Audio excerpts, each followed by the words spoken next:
임상적인 증상들은 다 잘 잡혔으나 혈청학적인 지표들이 여전히 정상 범위를 벗어난 상태가 오랫동안 지속됐던 환자분들인데, 생약 치료 시작한 지 6개월 정도 만에 처음으로 정량적인 범위 안으로 수치가 측정되는 걸 확인할 수 있었습니다. 4년간 표준적인 치료를 꾸준히 받으셨음에도 움직이지 않았던 지표, 치료 6개월 만에 처음으로 35.1까지 측정 가능한 범위 안으로 떨어졌고요. 매우 낮았던 보체 수치가 36.4에서 79, 90까지 정상 범위를 회복을 했고, 시포도 13 정도까지 정상 범위를 준하게 올라오고 있는 걸 확인할 수 있었던 케이스였습니다.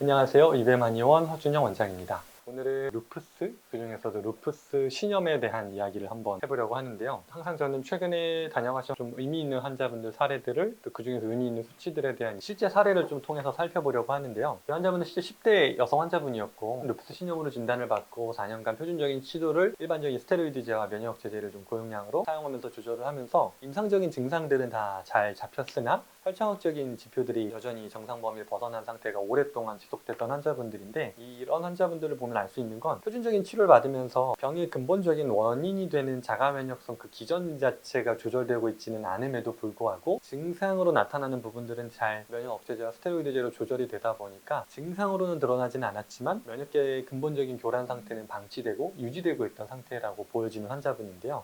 실제 좀 수치들을 자세히 살펴보면 처음 진단은 10대 중반에 이 루푸스 진단을 받았는데, 처음 가져오셨던 결과들을 살펴보면 먼저 ANA 항액항체 역가가 1대 2560, 호모지니어스 패턴으로 전형적인 루푸스 환자분들 중에서도 상대적으로 수치가 좀 높은, 이제 임상적으로 흔히 보는 수준보다 조금 더 높은 수치의 항액항체 역가를 가지고 계셨고, 안티데스티니 안티바디 수치도 예전 검사 결과 기준으로 6.99까지 정상으로 보는 기준에서 100 이상, 그러니까 가장 높은 역가라고 했고, 이후 추적 검사상에서도 379 이상, 그러니까 가장 최고 역가로 추정되는 수치가 계속 확인됐던 환자분이었어요. 이전 영상에서 설명드린 것처럼 이 안티데스티니는 루푸스의 활성도를 추적하는 데 중요한 지표로 보다 보니까 이게 계속 높은 항체가 유지가 되다 보니 조금 신경이 쓰여서 이제 저희 치료를 찾아오셨던 분이었는데, 수치를 먼저 쭉 살펴보면 DSNA 수치도 매우 높았고, 보체 수치도 C3, C4, 컴포넌트 3, 컴포넌트 4라고 하는 것도 보시는 것처럼 정상 범위에서 아주 많이 떨어져 있는 초기 진단 당시에, 그리고 그 보체를 조절하는 CH50이라고 하는 보체 수치까지도 매우 많이 떨어져 있는 상태로 아주 낮은 보체 수치까지 전형적인 루푸스의 화성도가 매우 높은 상태를 초기에 띄고 계셨고요. C3, C4도 매우 낮지만 CH50까지도 검출 한계 이하 정도로 매우 낮았다는 건 사실상 거의 보체 반응이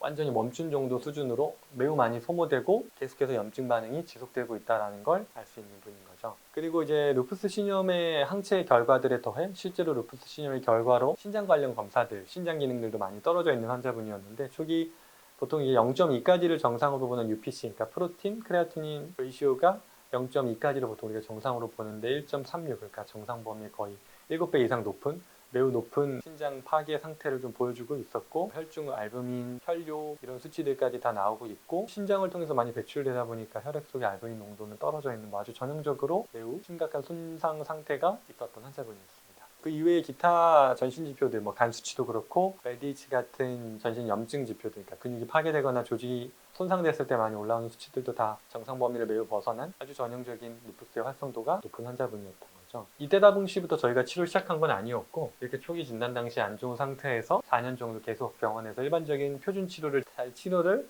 받으셨는데, 4년 정도 이제 표준 치료를 받으시는 동안 증상은 잘 조절이 됐어요. 단백뇨도 좀 줄고 여러 염증 지표들도 잡혀갔는데, 문제는 초기에 높았던 그 안티디스테이네 농도가 계속해서 2022년까지도 수치가 안 잡히고 여전히 높은 상태가 유지됐다는 거죠. 그러니까 이게 현실적인 어떤 한계인 건데, 스테로이드와 면역억제제를 통한 치료는 분명히 효과적이고 필요한 치료거든요. 진행이 매우 빠른 루푸스 환자분들은 이 치료하지 않으면 생명이 위험해지기 때문에 꼭 받으셔야 되는 치료지만, 문제는 면역계의 과잉 반응을 억누르는 데는 분명히 효과적이지만 면역계가 그 안티디에스티니라는 항체를 만들게 되는 그 근본적인 원인, 그러니까 면역계가 스스로를 적군으로 인식하고 스스로를 공격하고 있는 이 반응 자체가 돌아오는데 도움을 주는 약은 아니라는 거죠. 4년이라는 치료 기간을 치료를 해오셨는데도 불구하고, 증상은 잡혔는데도 불구하고 이 항체 역가가 계속 높게 유지됐다는 게 어떻게 보면 그 증거라고 볼 수 있는 거죠. 그럼 이런 환자분들은 어떤 치료를 더 하냐 할 때 저희가 하는 건 동일합니다. 환자분은 유전체 타입을 분석을 하고 그에 따른 맞춤 식품, 생약 처방을 하는 건데, 이제 첫 번째가 유전체 타입을 기반으로 한 식이 중재를 하는 거죠. 이 환자분들한테 어떤 것들이 전쟁으로 작동하는지를 찾고 면역계 교란을 일으킨 원인이 어디 있는지,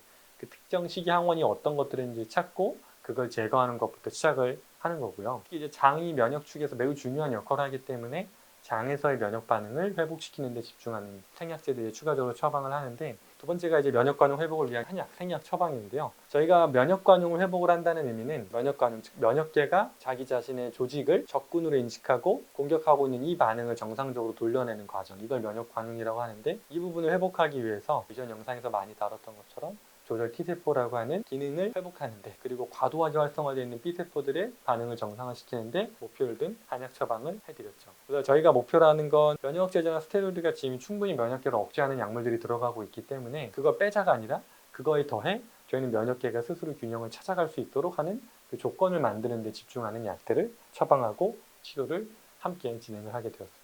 치료를 시작하면 나타나는 변화를 관찰해보면 다음과 같은데, 2025년도에 치료 시작하면서 2달 뒤는 8월 달 정도 검사를 보면 계속해서 낮았던 보체 수치가 처음으로 좀 올라오기 시작하는 게 먼저 보여요. C3 수치가 36.4로 매우 낮았던 게 한 79 정도로 올라오는 게 보이고, C4 수치도 2.8에서 매우 낮았던 게 한 13 정도로 이전 낮았던 농도 대비 한 4배 이상 회복하는 걸 보면서 계속해서 정상 범위 한 3-40% 수준에 머물렀던 이 보체가 거의 2달 만에 정상 경계까지 올라오는 걸 볼 수 있죠. 즉 이걸 보면 면역계를 눌러놓은 거에 더해 원인을 제거를 하고 원인이 되는 면역계 교란의 부분을 해소하다 보니, 즉 면역계를 자극하는 요소를 찾아서 제거하다 보니까 면역복합체가 만들어질 이유가 많이 사라지고 면역복합체에 의한 보체 소모가 줄어들었다는 걸 이제 수치로 확인할 수 있던 경우인 거죠. 그리고 실제로 단백뇨도 2달 만에 완전히 정상 범위로 들어와서 정상 범위 0.2까지로 보는데 한 0.13 정도로 단백뇨도 빠르게 정상 범위 회복한 것을 볼 수 있었습니다. 즉 신장 사구체를 통해서 단백질이 이렇게 완전히 빠져나가던 현상이 사실상 멈췄다고 볼 수 있는 상태가 된 거죠. 그거에 더해서 이외의 전신 지표들도 많이 회복이 됐는데, 알부민 수치도 정상 범위로 돌아왔고 떨어졌었던 간 수치도 그렇고 C3C4도 그렇고 다 염증 수치인 CRP 수치도 그렇고 전반적인 전신 지표들도 완전히 다 정상적으로 회복한 거를 2달 만에 볼 수 있었습니다. 이제 여전히 올라오긴 했지만 아직 더블 스탠드 DNA 수치는 여전히 좀 높았는데, 이게 최종적으로는 치료 한 6개월 정도 후인 2026년 1월 검사 결과를 살펴보면 이제 안티-데스 DNA 수치가 35.1 정도로 정상 범위는 아니죠. 매우 높은 수치로 체크됐던 것들이 처음으로 유전체 타입 맞춤 식품과 생약 치료를 시작한 지 6개월 정도 만에 처음으로 정량적인 범위 안으로 수치가 측정되는 걸 확인할 수 있었습니다. 물론 여전히 정상 범위를 7까지로 보기 때문에 정상 범위보다 높은 수치이기는 하지만, 그래도 의미가 있는 건 4년간 표준적인 치료를 꾸준히 받으셨음에도 움직이지 않았던 지표가 어쨌든 처음으로 정량적으로 측정 가능한 범위 안으로 떨어졌다는, 저희 유전체 타입 맞춤 식품과 생약 치료를 통해서 처음으로 몸의 그 회복 방향이 바뀌었다는 게 의미가 있는 케이스라고 볼 수 있을 것 같아요. 보체 수치도 이제 C3도 처음으로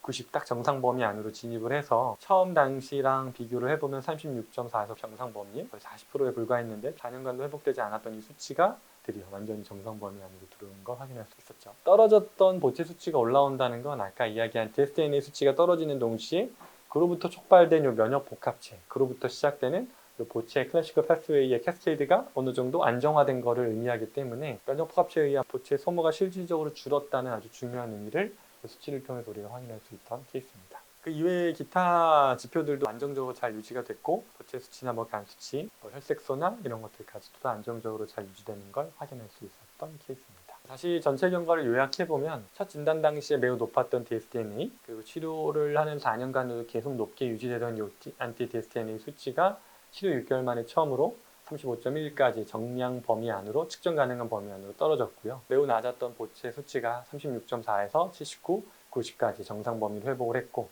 C4도 13 정도까지는 회복이 되긴 했지만 여전히 좀 낮기는 하지만 어쨌든 정상 범위를 준하게 올라가고 있는 걸 확인할 수 있었던 케이스였습니다. 이런 변화가 왜 이제 중요하냐면, 보체가 회복되고 DSDNA 수치가 떨어지기 시작했다는 건 면역 복합체라고 하는 이 자가 면역 질환의 근본이 되는, 시작이 되는 그 부분이 어느 정도 정상화되고 있는 신호로 우리가 인식할 수 있기 때문인데, 즉 면역계가 스스로를 적군으로 인식하고 자기 자신을 공격하는 그 반응이 안정화되고 있다는 걸 이런 수치를 통해서 확인할 수 있었던 유의미한 케이스였기에 오늘 이제 소개를 해드리고 있습니다. 중요한 점은 표준 치료를 하면서도 4년간 꿈쩍하지 않고 변하지 않았던 이 수치가 변하게 되었다는 점인데, 여기서 오해하시면 안 되는 건 저희 치료를 통해서 변한 건 맞지만 일반적인 표준 치료를 제가 부정하는 게 절대 아니고, 특히 루푸스 환자분들은 다른 자가 면역 질환보다 유독 생명에 영향을 줄 정도로 급속도로 진행되는 분들이 많기 때문에 이거를 함부로 나는 자연 치료를 목표로 하니까 약을 다 끊고 해야지 라는 위험한 생각을 하시면 안 된다는 점을 꼭 강조드리고 싶고,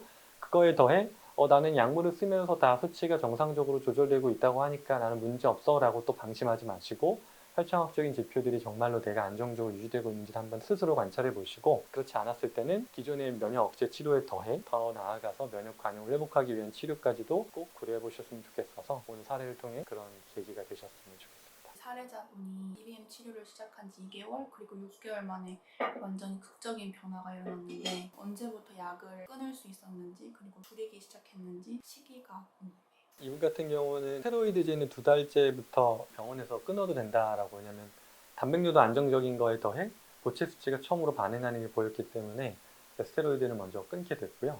그 이후에 면역 억제제들은 끊지 않고 지금까지 유지하고 있는데, 이유는 이 활성도가 이제 완전히 떨어진 게 아니라 데스티니 수치가 저는 완전히 정상 범위로 돌아올 때까지는 지켜보자라고 했는데, 근데 사실 이 환자분은 조금 걱정이 되는 건 어린 환자분들이다 보니까 100% 유전체 타임 맞춤 시기를 유지하는 게 사실 쉬운 일은 아니에요. 아직 학생이고 하다 보니 학교를 또 이제 어느 정도 몸이 회복되고 나면 다시 학교로 돌아가게 되는데 아이가 좀 많이 힘들어했던 게 기억이 나요. 이렇게 계속 지켜 먹는 게 나는 힘들다. 아이 입장에서는 사실 이전에도 수치도 정상이었고 혈청학적인 지표들은 아이 입장에선 모르다 보니까 단백뇨도 없고 증상도 괜찮은데 왜 내가 이렇게 저희가 처방드리는 약도 먹어야 되는지, 그 식사도 이렇게 엄격하게 해야 되는지를 스스로가 좀 납득하지 못하고 힘들어하면서 치료에 대한 좀 어려움이 많았던 케이스인데, 잘 앞으로도 관리를 했으면 좋겠네요. 면역제제는 아직 유지하고 있는 상태고 그 이외에 스테로이드제는 완전히 끊는 상태에서도 안정적으로 유지되고 있는 케이스라고 보시면 될 것 같습니다. 표준 치료를 또 4년 동안 지속하셨다고 했는데 중간에 증상이 잡히고 근데 혈청학적 수치는 높았던 기간 동안에도 표준 치료에서는 약을 줄이지 못하는지 그런 게 궁금해요. 스테로이드는 줄였다가도 일시적으로 똑같아요. 혈청학적인 완전 관해가 안 됐다 보니까 스테로이드를 줄이면 또 재발이 쉬워요. 그래서 이 친구도 스테로이드를 줄였을 때마다 단백뇨가 다시 늘고 부종이 생긴다거나 신장 반응들이 있었다 보니까 줄였다가도 늘리고 계속 반복하면서 그 적정 용량을 찾아가는 과정이 4년이었던 것 같아요. 그래서 병원에서도 먼저 이제 치료 2달 정도 뒤에 수치를 확실히 회복되는 걸 보고 이제는 줄여봐도 된다고 하셨던 이유가 혈청학적인 지표들이 떨어지는 게 보이니 이제 면역계가 확실히 좀 안정적으로 돌아가고 있구나를 보니 좀 마음 편히 안전하게 약물을 줄 수 있었던 거라고 보여져요. 혹시 4년 기간 동안 증상이 있는데 혈청학적 수치가 높았던 기간이 얼마나 유지됐는지 혹시 아시는지? 그래서 4년 내내 보체 수치도 그렇고 DSA 수치는 계속 최고 역할을 유지했었어서 병원 교육제 제가 다 받지는 못했는데 중간중간 기록들을 봤을 때는 오늘 보여드린 것처럼 계속해서 DSA 수치는 최고 역할을 유지했던 케이스입니다. EBM 치료를 하면은 이런 경우처럼 증상은 잡히지만 수치가 높은 그런 기간을 거치는지 아니면은 증상이 잡히면 수치도 동시에 떨어지는지 궁금해요. 저희 치료를 같이 하시는 분들은 이 수치를 치료의 목표로 삼고요. 다시 좀 구분을 해보면 당연히 같이 떨어지고요. 보체나 DSDNA 또는 뭐 다른 자가면역 질환에서는 자가항체 같은 수치들이 일반적으로 병원에서 이야기하는 표준적인 치료에서는 치료 목표도 되지 않고, 왜냐면 잘 안 떨어진다고 보통 보세요. 왜냐면 치료 약의 목표 자체가 거기 없기 때문에 그렇거든요. 면역제제나 뭐 스테로이드제나 생물학적 제제 같은 것들 다, 요즘은 생물학적 제제가 또 새로운 기전들이 많이 발견되고 새로운 약들이 많이 개발되고 있긴 하지만 기본적으로 그동안의 표준적인 르프스트 약물들은 면역계가 과잉 반응하는 걸 억제하고 통제하는 방식의 약물들이지 면역 관용을 회복하는 데 집중을 한 약들이 아니기 때문에 치료 약의 목표가 면역 관용 회복에 있지 않기 때문에 이 수치를 중요하게 보지도 잘 않으시고, 목표가 아니기 때문에 떨어질 거라고 기대하지 않고 기대하면서 보는 수치가 아니기 때문에 환자분들이 이거에 대한 설명을 많이 못 들으시는 것 같아요. 저희는 치료 목표가 거기에 있기 때문에 그 수치를 중요하게 팔로우업을 하고 병원에서 검사 결과 나왔을 때마다 꼭 가지고 오셔서 같이 보면서 이 수치들이 변하고 있기 때문에 치료 반응이 맞다 또는 치료 반응이 좀 모자라다, 이런 것들을 저는 그 지표를 가지고 설명을 환자분들께 드리고, 또 저희 치료하시게 되면 기본적으로 이 치료 목표 자체가 임상적인 증상들은 약물을 통한, 그러니까 양약제들을 통한 조절이 필요한 부분이고, 거기에 더해 면역 관용 회복에 대한 부분들은 저희 치료를 통해서 호전이 가능한 부분이다, 이렇게 구분해서 보시면 좋을 것 같아요. 이 사례자분 같은 경우에는 본인은 증상이 없으니까 괜찮다는 생각을 했는데 부모님이 확실하게 관해를 원하셔서 어려운 질환이다 보니까 그런 것 같아요. 근데 환자분도 잘 모르시면 보호자분들도 이런 수치에 대한 이해를 이렇게 많이 하고 계시는 분들이 별로 없으신 것 같아요. 그냥 부모님 입장에선 어린 딸이 너무 강한 면역제들을 계속 먹어야 되고 스테로이드도 계속 썼다가 줄이면 올라오고 하니까 이게 근본적인 치료는 되지 않는 거다라는 그 두려움이 있어서 오셨던 거지, 뭐 이 수치를 막 보시면서 이게 왜 안 떨어지는지 모르겠어, 이거 좀 떨어뜨려 주세요, 이렇게 오시지는 않는 것 같아요. 대부분은 오랜 기간, 뭐 4년이란 기간 병원 치료를 다 하고 있는데도 약만 줄이면 재발한다, 그래서 이거는 평생 못 끊는 게 걱정이다. 어린아이인데 특히나 면역제제랑 스테로이드를 오래 쓰면 막 생리가 막 끊기거나 이런 여성으로서의 기능들의 문제가 많이 생기는데 방법이 없으니까 그래서 뭔가 줄여보고 싶은데 혼자 줄이기에는 무섭고 그래서 이제 찾아오시는 분들이 대부분인 것 같아요. 이분도 그런 케이스였고요. 진짜로 평생 먹어야 되는 건가요? 저 상태라면? 일반적으로 만약 저 상태가 유지가 된다면 그렇게 되겠죠. 왜냐면 생명을 유지하는 게 더 중요하니까요. 질병 활성도가 높은 분들은 정말 생명을 잃는 단계까지도 가니까요. 근데 물론 이 아이가 그러진 않았겠지만 그러다 보니까 이제 이득과 해를 비교했을 때 그래도 이득이 더 크다고 볼 수 있으니 아마 계속 복용하게 되지 않았을까 싶어요. 저는 약물의 효과는 상당히 참 뛰어난 것 같아요. 특히나 제가 항상 이런 영상을 찍고 할 때나 어떤 환자분들이 오셔서 제일 놀라는 분들이 영상 보고 약을 먼저 다 끊고 오셨다는 분들이 종종 계셔서 제가 계속 이런 영상을 찍는 건데 물론 약을 줄이고 싶은 마음은 저도 이해를 하고 그 약물에 대한 인식도 끊고 싶은 그 마음은 중요하고 인정을 하지만 그러기 위한 몸이 준비가 됐을 때 치료라는 게 내 몸이 회복하는 게 보이는 거에 맞춰서 어떤 조절을 하는 거지 약은 나쁘니까 끊겠다라는 마음을 갖고 계신 분들이 너무 많으셔서 그걸 좀 미리 경계를 꼭 하셨으면 좋겠고요. 드리고 싶은 이야기는 극단적으로 끊고 싶어 하는 분들 또 반대로 무조건 약물만이 답이다라고 생각하는 분들한테는 또 이런 이야기를 드리는 게 약물을 통해서는 분명히 어느 정도 증상의 조절은 도움을 받으셔야 되고 받고 계실 거기 때문에 그거에 대해서는 감사하시는 건 좋으나 이를 통해서는 결국 끝이 없다는 거죠. 면역계가 막 미쳐 날뛴다는 현상을 통제하는 동시에 통제하면서도 회복의 가능성을 항상 열어두고 그 회복에 우리가 귀를 기울이고 회복의 신호들이 보였을 때 그걸 놓치지 않는 그 눈을 꼭 가지셔야 된다는 점을 이번 영상을 통해서 좀 드리고 싶은 설명인 것 같아요. 무조건 약물이 답이다 또는 약물은 절대 안 된다. 두 가지 다 틀렸고 도움 받아야 될 건 도움 받되 도움에서 순간에서 스스로 기능할 수 있는 단계로 넘어가는 그 타이밍을 놓치지 않고 잘 포착해서 그 시기를 잘 맞이하시는 게 중요할 것 같아요. 제가 제일 잘하는 부분이 그 부분이라 제가 막 약을 통해서 완치를 시켜드립니다라는 보장은 못 해드리지만 그 타이밍을 놓치지 않고 찾고 그 시기를 잘 맞이할 수 있도록 도와드리는 건 제가 제일 잘하는 부분이니까 그 부분 도움 많이 받으실 수 있으면 좋을 것 같습니다. 자가면역 질환에 대해 더 많은 정보가 궁금하시다면 EBM TV의 구독, 좋아요, 알림 설정 해주세요.